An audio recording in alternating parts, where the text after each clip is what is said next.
पूछा ही नहीं। वापस बोलिए, एक बार और बोलिए।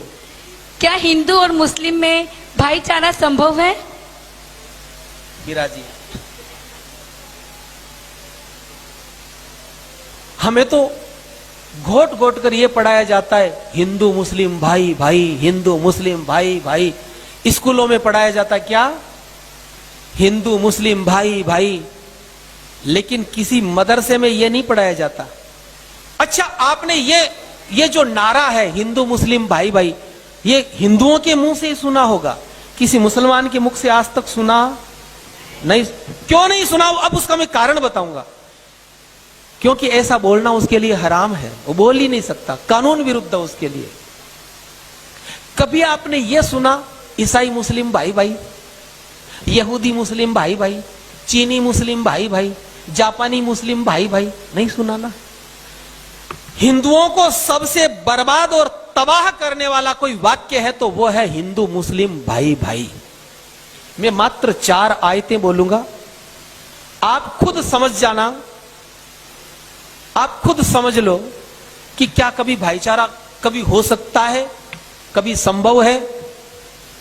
मैं कुछ लाइनें बोल रहा हूं जो कुरान मजीद में जो आदेश दिए गए। सबसे पहली लाइन, ला यत्खिजिल मुअमिनूनल काफिरीन औलिया।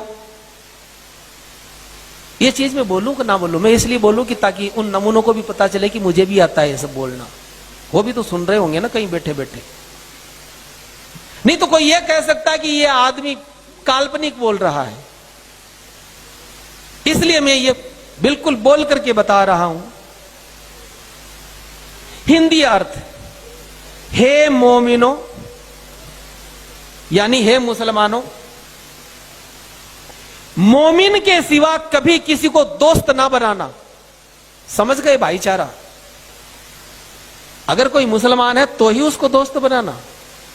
हे मोमिनो, मोमिन के सिवा कभी किसी को दोस्त मत बनाना। अगर बनाया, अब धमकी धमकी बिल्कुल हर आयत में धमकी मिलेगी। अगर किसी ने इस बात को नहीं माना तो उसका खुदा से कोई संबंध नहीं रहेगा। खुदा अपने गजब से सबको डराता है। ध्यान रखना, तुम्हें लौटकर खुदा के पास ही जाना है। मतलब वहां सजा मिलेगी अगर ऐसा नहीं तुमने हमारी बात ना मानी हो। अब वो लिखते हैं कि क्यों नहीं करना, तो सूरा नंबर 4 की आयत नंबर 89 में वो कहते हैं काफिरों से इसलिए मित्रता नहीं करना क्योंकि काफिर तो ये चाहते हैं कि तुम भी काफिर हो जाओ, वो तुम्हें बिगाड़ देंगे। मतलब हम बिगाड़ने के लिए पैदा हुए हैं उस नमूनों को, या हम दुर्गुण छुड़ाने के लिए हुए हैं? ना ना, तुम गंदगी में पड़े रहो, हम तो डूबे सनम, तुम्हें भी ले डूबेंगे। आगे वो कहते हैं सूरा 9 की आयत नंबर 23 बिल्कुल स्पष्ट वो कहते हैं, ए ईमान वालों। और इतनी खतरनाक बात लिखी है कि सुनकर आप सोच नहीं सकते कि ऐसा भी कोई लिख सकता है क्या। ए ईमान वालों, अगर तुम्हारे मां बाप भाई बहन परिवार का कोई भी व्यक्ति अगर काफिर हो जाए, इस्लाम को ना माने, तो तुम उससे भी अपने संबंध तोड़ लो। वो भी तुम्हारा अपना नहीं है, बाप भी तुम्हारा नहीं अगर वो इस्लाम को ना माने तो। कुरान में तो ये चीज थोड़ी सॉफ्ट लिखी है, लेकिन यही बात बाइबल में लिखी है, बिल्कुल ये की है। बाइबल में और कठोरता से लिखी है। वहां लिखा गया है तुम्हारा बाप भाई परिवार कोई भी सगा संबंधी अगर ईसाई मत स्वीकार ना करे तो पहले तुम अपने हाथों से उसको मारोगे और फिर दूसरे ईसाइयों को सौंपोगे मारने को, चाहे कितना ही अपना क्यों ना। आगे वो कहते हैं, अब भाईचारा कहां? भाईचारा भी है वैसे, भाईचारे की बात भी है एक जगह, वो है सूरा नंबर 49 49 नंबर में 9 और 10 नंबर की आयत में। वो कहते हैं अगर मोमिनों के 2 गुट आपस में लड़ ले, मुसलमानों के 2 फिरके आपस में अगर लड़ ले तो उनको लड़ने मत देना, उनमें सुलह करवा देना, समझौता करवा देना। भाईचारा है लेकिन केवल मुसलमान से भाईचारा है। और आगे वो लिखते हैं, वो मैंने आपको बता ही दिया नहीं कि तुम काफिरों को ज्यादा देर तक कैद रखो, ज्यादा देर नहीं रखना, उसको अनाज नहीं खिलाना, उसका तुरंत कत्ल करके गर्दन उड़ा करके उसका खून बहा करके जमीन में गाड़ देना। जिंदा रहने तक का अधिकार नहीं है किसी को।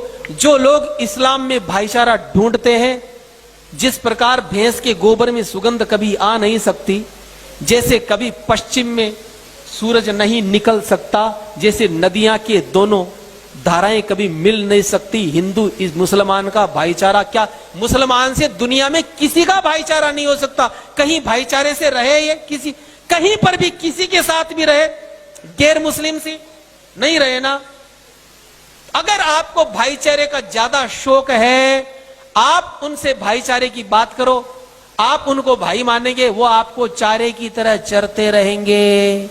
अगर भाईचारा करने की ज्यादा फैशन है, अरे तो आपस में भाईचारा करो। भाईचारा ब्राह्मण क्षत्रिय वैश्य शूद्र, क्यों ना आपस में हम भाईचारा करें। वहां भाईचारा कभी नहीं हो सकता।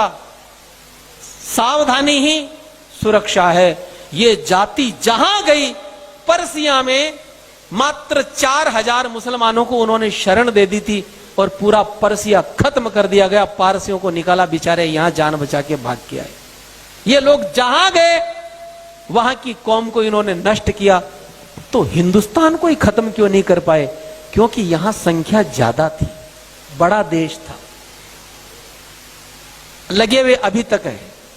तो जय श्री राम।